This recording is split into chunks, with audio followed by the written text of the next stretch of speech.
Just wait till you find out that the final stage of healing is becoming a total fucking bitch. Literally, the whole point of you healing is so that you can be a bitch, especially as a woman. Your evolution is bitchhood.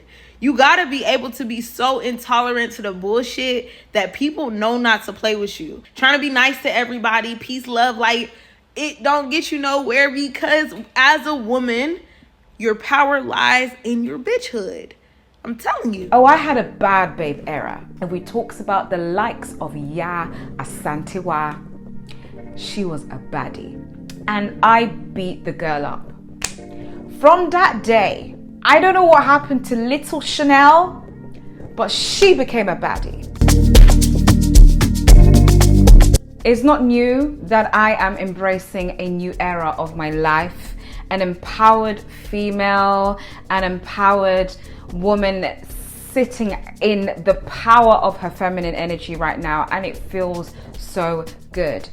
But besides that, one of the most important things about re-identifying myself in this new season is actually kind of getting deeper to and closer to matters of to do with my culture. And so in very recent years, for example, going back to Ghana as often as I have been going has been one of the things that has really taught me so much deeper things about my roots, where I'm from, literally going back to my hometown, right to when my grandmother was born, and ultimately becoming a queen mother from this entire journey and experience. Now, a part of that is really understanding who I am as an Ashanti woman, okay? So if you are coming across me for the first time, or if you've never known, I'm Ghanaian British, so I was born and raised in the ends, okay? I'm from an area in London that is not necessarily the most glamorous. In fact, it will be considered as the ghetto. It will be considered as not the most fanciest parts. That is where I grew up, and quite proudly, actually. And despite that, that is, I guess, my upbringing. But my roots and finding out who she is really has helped me to re-identify myself and ultimately really step into an empowering version of me. I want to go back to the point I just made of being an Ashanti woman. I'm half Bron, half Ashanti. For those who don't know, there are different regions in Ghana. My father is from the Bron side, and Ashantis is my mother's side. According to Akan tradition and culture, you are from where your mother's from. And if you know anything about Ashanti woman, or Asante, is the colonizers that made us start saying Ashanti, by the way, just so you know that fact. But one of the most empowering things to understand and know about the Asante women, apart from the fact that we carry the maternal bloodline and we are the ones who inherit, it goes through the mother. Apart from that very amazing fact, the women themselves and the spirit that carries within us is one that is absolutely outstanding. And we talks about the likes of Gyal Asantewa. She was a baddie. You all up here and you lot are bigging up all Ari Fletcher and Young Miami and these cute girls. They're cute, they're gorgeous. I love those women, okay? They are liberated, as we like to call them, isn't it?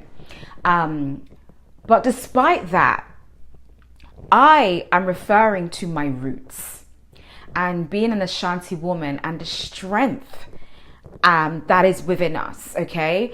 And I know some people will think, oh, but do we always have to be strong black women and that whole thing, we're done with that? We'll talk about that in a moment, but let's not put the masculine kind of effect around it. Let's put that to the side for a sec.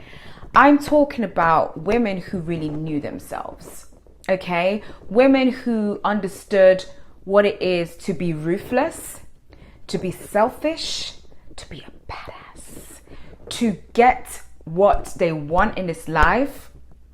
And ultimately, if you look on the landscape of women, or look across the landscape of the different types of women out there, you will absolutely find that the women who make it in life and who win are the ones who are selfish, are the ones who are bitchs, are the ones who are ruthless. Those are the ones who are kicking ass in this life. And let me tell you something, because I mentioned my upbringing a little bit. I've been that girl before. Oh, I had a bad babe era. And when I recall that bad babe era that I had, all I remember is wins, wins, wins, wins, wins. Let's talk about it, girls. Why is it that women who are ruthless, selfish, and straight up bitches, mean girls make it in life, make more money, get the best things, opportunities? Men, all of it just gravitates to them. They attract the best. They have this mindset of, I don't give a F about what anyone else has got to say. I've arrived. I'm confident. I know who I am. And you know what? Sprinkle a dash of, I'm not even taking that so seriously as well. Those are the women who tend to be winning at life. Now, I'm not telling you, or even myself, to be a bad girl. But honestly, I'm taking note. Those girls that I just mentioned, the Ari Fletchers and the Young Miamis and that, honey, what it appears to be is that they're winning in life. And I know that's not, I'm not telling you guys to do what they're doing. Please pay attention. This is a prime example of women who are ruthless. Like, they do things that I absolutely would not do. Yes, because it's just not within me to do that. Period. Okay? Period. But at the end of the day, do you see the results of what they are accomplishing for themselves?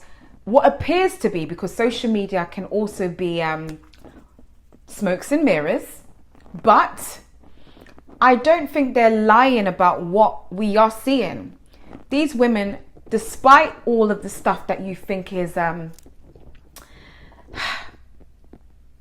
unethical, let's call it that, or immoral, because they do some bits, isn't it? Young Miami, she's made a hit.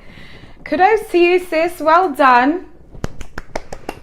I love it. But despite all of that, they are business women. Check the credentials.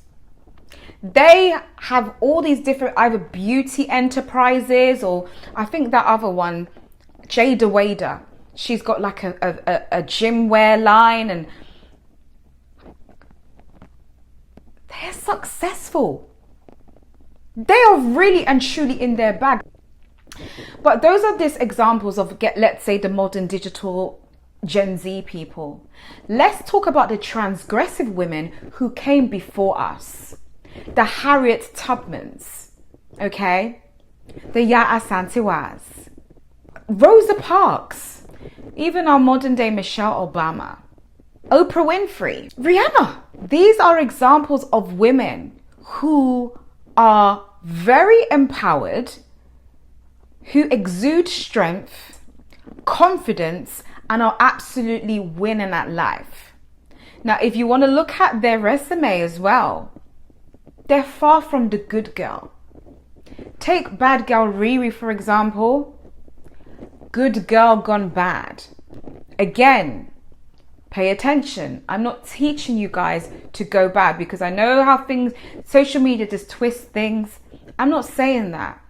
But I just want to understand the science behind when a woman decides to boss up, but still with a feminine grace about it, and putting themselves out there, and their ruthlessness, they're able to achieve beyond and beyond. Why is that? I can tell you what it could possibly be as well. The fact that all of this is not so serious to them. Their mindset and their mentality is, I got it.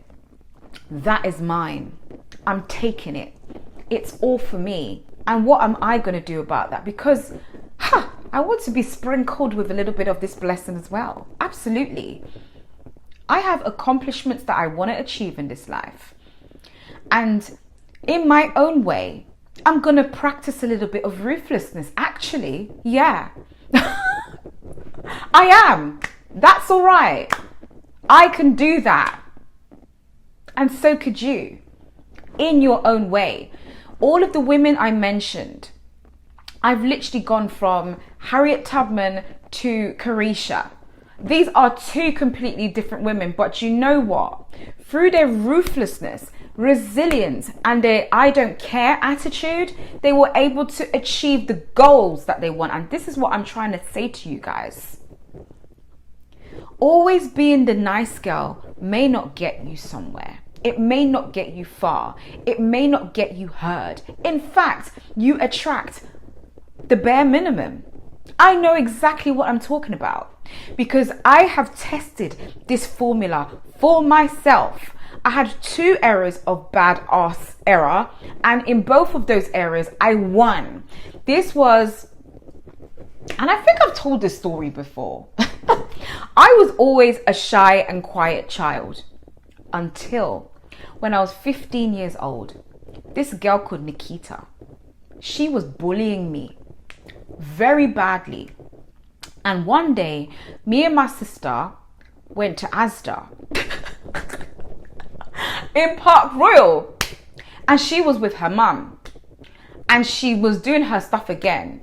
And I was just like, Bernadette, what's my sister's name? That's the girl that bullies me. And my sister just looks at me like, she just gave me a look. And so the girl came up to me. She actually was brazen. She approached me and we started fighting. I was a young 14, 15-year-old girl. We had a big fight in Asda. That was not the first and last, but it was one of, actually, I think that was my first ever fight, yeah. And I beat the girl up. From that day, I don't know what happened to little Chanel, but she became a baddie.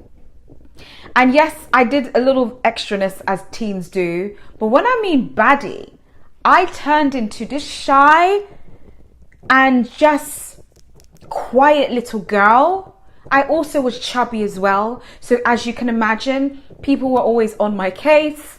I didn't have the best experiences, but outbirthed this animal waiting to be.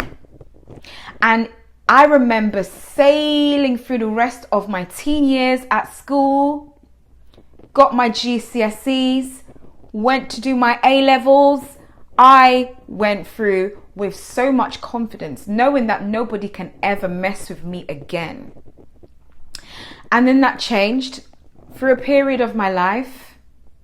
For a while, up until I had gotten married. And although that marriage is over now, I remember within that time as well, this is where I became a businesswoman. So I entered a new phase of ruthlessness because I had to be. And with that ruthlessness, honestly, I scared a lot of people away. If you asked me to do that now, though, I wouldn't, because you know, you grow, you become wiser, you know how to deal with people a bit better. But I won't even lie. The period where you guys saw me heightened and doing mega deals and business, behind the scenes, I was ruthless AF. Like, I was unstoppable. And that is how I became one of the biggest plus size content creators on the planet. At a point in my career. Ruthlessness, selfishness, putting myself out there even if it felt uncomfortable.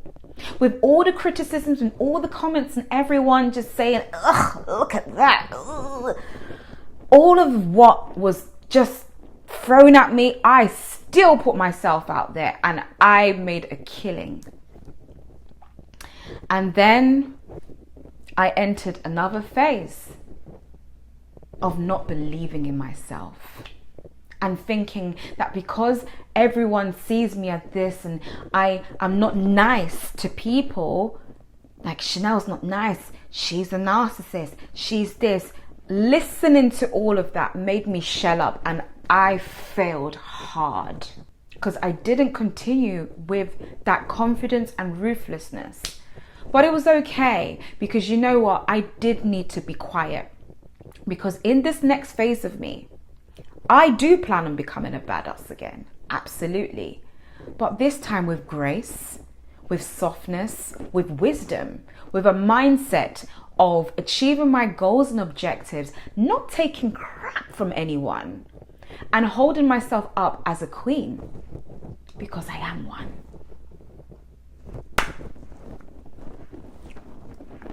I've been practicing my Adwa dancing because I'm a queen, mother. I'm a queen, and I can dance, and I can feel confident about that.